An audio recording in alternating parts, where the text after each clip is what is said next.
area said it years ago, that we can no longer allow ourselves to focus on these soft issues of voodoo, soft issues of, I was listening to someone the other day in terms of even which direction or how we lay our hands, or how many gulps of water you drink before you breathe and how you breathe after you drink them. This is almost at this time and this place academically and intellectually irresponsible to have these type of conversations in light of the atrocities that Muslims are going through to dominate places of worship.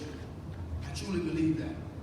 And I was listening to Imam Abdul Malik, and I forget the speaker before, and they was talking about Surah Al-Ma'un. And one day on the plane, I was coming to an event similar to this, and I'd never read this verse or this surah like this in my life. But it dawned on me, and I was looking at the first 4 verses that was already repeated before. Ya ayyuhalladhi, Bismillahir Rahmanir Rahim, Ara'ayta alladhi yukadhibu bid-din, fadhalika alladhi yad'u al-yatim wa la yahuddu ala ta'am al-miskin fawaylun lil-musallin.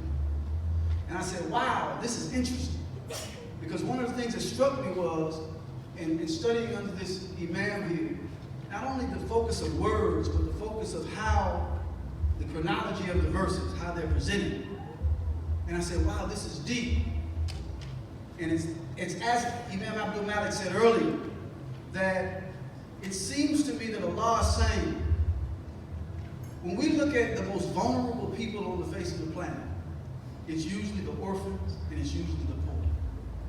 And Allah is saying to us that if we neglect this responsibility, right, this huge responsibility to take care of these groups of people, then we're basically, Allah's, do you see those who lie about their attachment to this deed? Who thrust the orphan away, who don't encourage, not feed, but don't even encourage the feeding of the needy. Misery unto those who their prayers are they're like robots in their prayer, who only wants to be seen in praise. Right? And I thought that for me, it made so much sense. Because sometimes I think we get caught up in our ritual worship, and we forget that other part that Imam Abdul Malik was talking about, the human component of being active, right? Of standing up for justice, of being socially active, you know, the light around you. It reminded me of a story that I heard about an imam, and he said out of all the imams, he prayed the shortest prayer. And they asked him, they said, why of all the imams your prayer is the shortest? And I could never forget, I've yet to forget, and I hope I never do, his answer. He said, because the prayer begins when it ends. I said, wow. I said, when you factor in the rituals, our rituals prayer, maybe, without even the sunnah, it's maybe 40 minutes to it, if you combine all 5.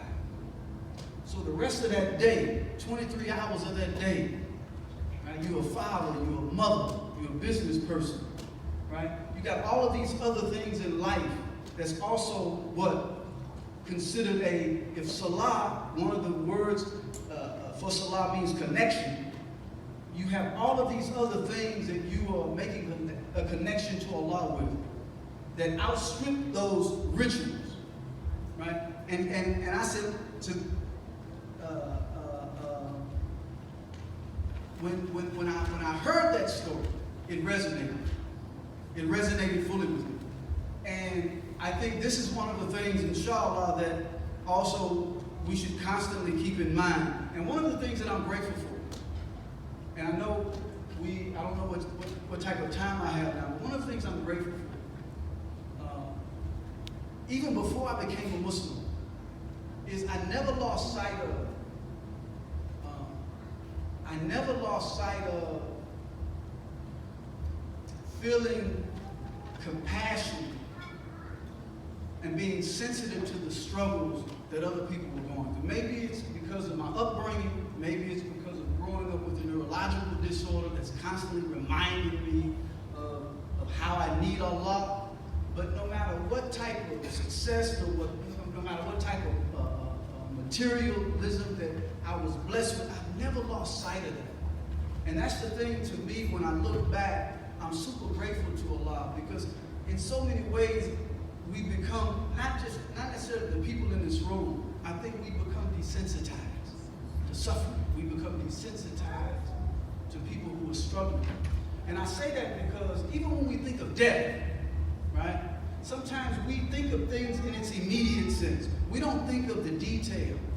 And I usually say this when I'm speaking, there's a skit that I do, it's kind of corny. But a lot of you are probably going to be able to relate. Like, even when we think of what's happening, I was listening earlier, and how you have to go through an international body, it seems. You have to go through legal measures just to be able to classify something as genocide. But when I think about what Allah says, right? When I think about what Islam tells us, actually, if you take one life unjustly, that's genocide. He said, because it's like you've killed all of humanity.